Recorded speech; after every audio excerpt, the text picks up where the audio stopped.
வணக்கம். நான் இசைக்கவி ரமணன் பேசுகிறேன்.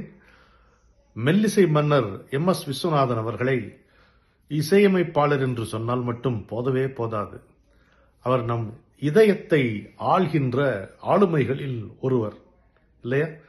நம் தலைமுறையை சேர்ந்தவர்களுக்கு என்ன அனுபவம்?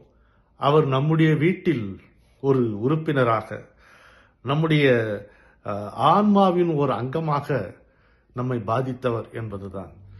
அவருடைய பாடல்களில் சிறந்த பாடல்களை எல்லாம் தேர்ந்தெடுக்க வாய்ப்பே கிடையாது.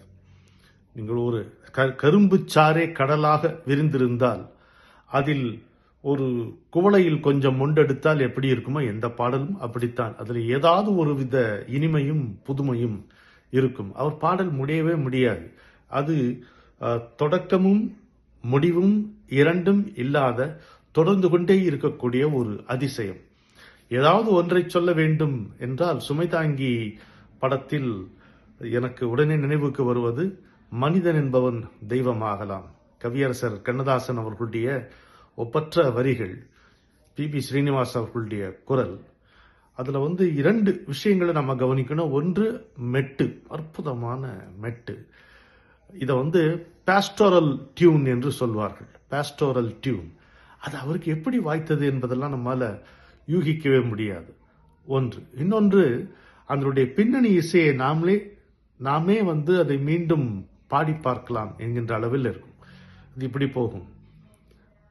மனம் இருந்தால் பறவை கோட்டில் மான்கள் வாழலாம், வழி இருந்தால் கடுகுக்குள்ளே மலையை காணலாம், துணிந்து விட்டால் தலையில் எந்த சுமையும் தாங்கலாம், மனம் மனம் அது கோவிலாகலாம், மனிதன் என்பவன் தெய்வமாகலாம்.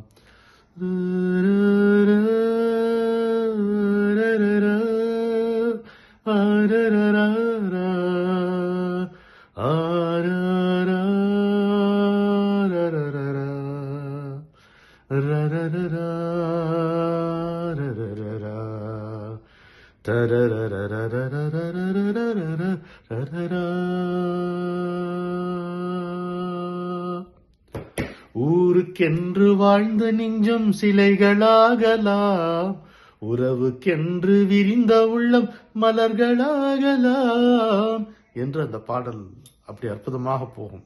ஒரே நேரத்தில் கவிதை வரிகளையும் குரல் இனிமையையும் மெட்டின் அற்புதத்தையும் பின்னணி இசையையும் சேர்ந்து அனுபவிக்க செய்கின்ற வித்தகர் எம்.எஸ். விஸ்வநாதன் அவர்கள்.